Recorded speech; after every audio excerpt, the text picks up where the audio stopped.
Dans le port de Camaret-sur-Mer, sur la pointe du Finistère, 2 voiliers s'apprêtent à prendre le large pendant 6 mois. Direction les Journées mondiales de la jeunesse de Panama. Lancée il y a tout juste 1 an, cette aventure rassemble 17 jeunes de toute la France qui ne se connaissaient pas il y a encore quelques mois. Je trouve que c'est un défi humain parce qu'on ne se connaît pas. Il y a 7 mois, on ne se connaissait pas du tout. Donc on va apprendre à se connaître, on va apprendre à vivre ensemble sur le bateau. Et ça, je trouve que c'est une vraie aventure. J'étais à Dublin et j'ai vu ça sur Internet. J'ai vu qu'il y avait une aventure magnifique qui se préparait. J'ai fait waouh, ça a l'air sympa. Et donc je suis allé dans le Connemara, j'étais à Dublin et j'ai réfléchi. J'ai marché pendant 2 jours et j'ai fait ok, est-ce que c'est vraiment pour moi? Et je suis revenu en France et depuis 7 mois, je prépare à fond le projet. Je suis rentrée dans l'aventure de Cap Panama parce qu'en fait je cherchais, je voulais prendre une année sabbatique vraiment pour faire de l'humanitaire au début. Et du coup j'en avais parlé à un prêtre et il m'a dit j'ai un projet un peu fou à te proposer. J'ai entendu parler de skippers qui comptaient rejoindre les JMJ de Panama à la voile. Et du coup, quand il m'a parlé du projet, le soir même, moi, je regardais sur Internet de quoi ça parlait. Et j'ai envoyé une candidature la semaine d'après pour pouvoir participer au projet. Un projet un peu fou car la majorité d'entre eux n'a encore jamais navigué. J'ai participé à 2 week-ends de voile. Au niveau du mal de mer, donc moi ça s'est plutôt bien passé, donc c'est plutôt bon signe pour la suite. J'admire parce que c'est une sacrée audace là pour le coup de partir sans connaître vraiment la mer. Et c'est une bonne chose parce que comme disait le pape François, ils sortent de leur canapé et là 2 fois plus. Pendant leur périple, les moussaillons pourront compter sur les conseils de Thierry, ancien officier de marine et skipper de l'Exultette. Mon rôle, c'était vraiment un rôle de chef d'orchestre, que chacun joue sa partition pour vraiment faire équipage, c'est-à-dire faire une équipe de frères et de sœurs soudés. Le principal combat, ça va être contre soi-même, pour de vivre en communauté. Le bateau va beau faire 18 mètres de long, on est quand même 12 à bord, donc au mètre carré, ça fait quand même une petite surface. Donc il va falloir apprendre une vie en communauté, un peu monastique, qui n'est pas forcément évidente, mais je pense que c'est l'essentiel de cette aventure. Quand on s'est entraîné, par exemple là, ça va être ma couchette pendant les 3 premières semaines. Et on va tourner entre Kermae et Exultette, les équipages vont tourner. Mais au moins jusqu'au 21 septembre, moi je serai dans cette banette-là. Cette traversée de l'Atlantique, ces jeunes veulent la vivre comme un pèlerinage. Au-delà de l'aventure humaine, chacun désire approfondir sa vie spirituelle.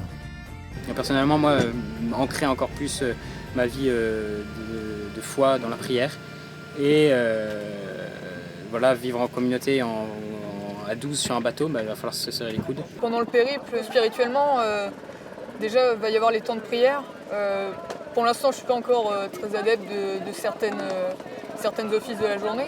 Mais je veux vraiment mettre à cœur de participer à toutes les offices parce que le fait d'entretenir vraiment la communauté à bord, je pense que ça va être très beau. Pour les aider à avancer ensemble dans leur quête de sens, les aumôniers se succéderont à bord.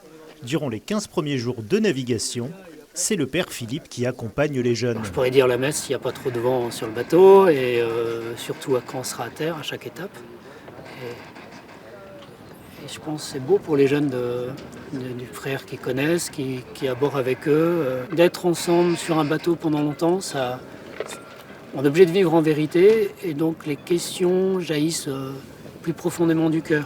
Véritable odyssée spirituelle, les escales jusqu'au Panama n'ont pas été choisies au hasard. J'ai choisi très rapidement toutes les escales en me disant voilà, où sont les points forts spirituels avant d'aller à Panama. On est tombé sur Saint-Jacques-de-Compostelle, Fatima, Lisbonne, Séville. Je pense que Fatima, ça va être pour moi très important parce que c'est vraiment marial.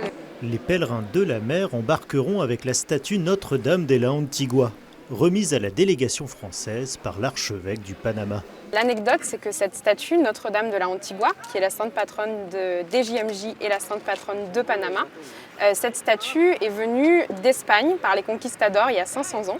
Et donc là, très symboliquement, on va la confier à nos pèlerins de la mer pour que la statue retraverse l'Atlantique en bateau comme elle l'a fait il y a 500 ans.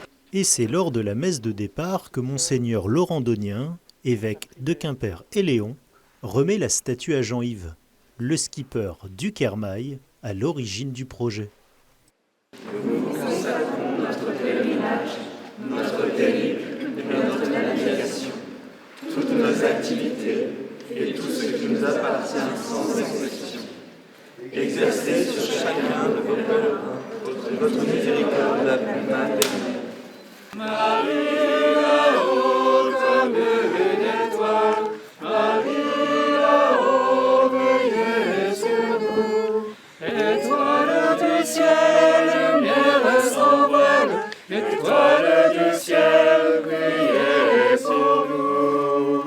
Soyez la Madone, compris à genoux, qui sourit et pardonne chez nous, chez nous.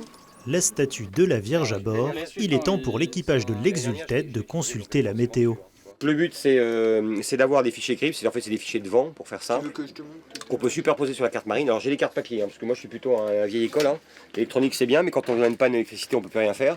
Cela étant, l'électricité a du bon, il faut aussi voyager avec son temps. Donc j'ai une cartographie électronique. Et l'avantage, c'est que les fichiers CRIP, les fichiers météo, permettent de se superposer sur la carte. Ce qui permet d'anticiper, parce que maintenant à 3 jours on a une bonne fiabilité, de voir ce que va donner la météo, non seulement aujourd'hui, mais on s'en fout, mais demain et après-demain.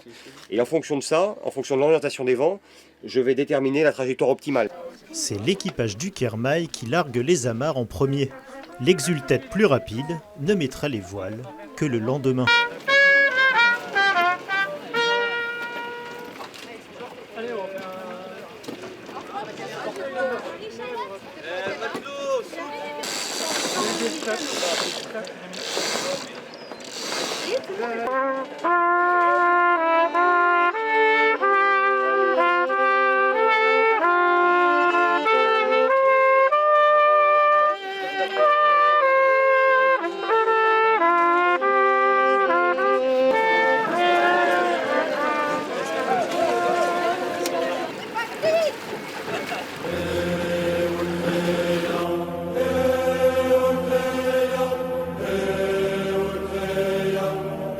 Traverser la mer, affronter les tempêtes extérieures et intérieures pour découvrir la présence du Christ, c'est le défi que vont relever ces 17 jeunes durant leur périple, avec à l'horizon Panama et les Journées mondiales de la jeunesse.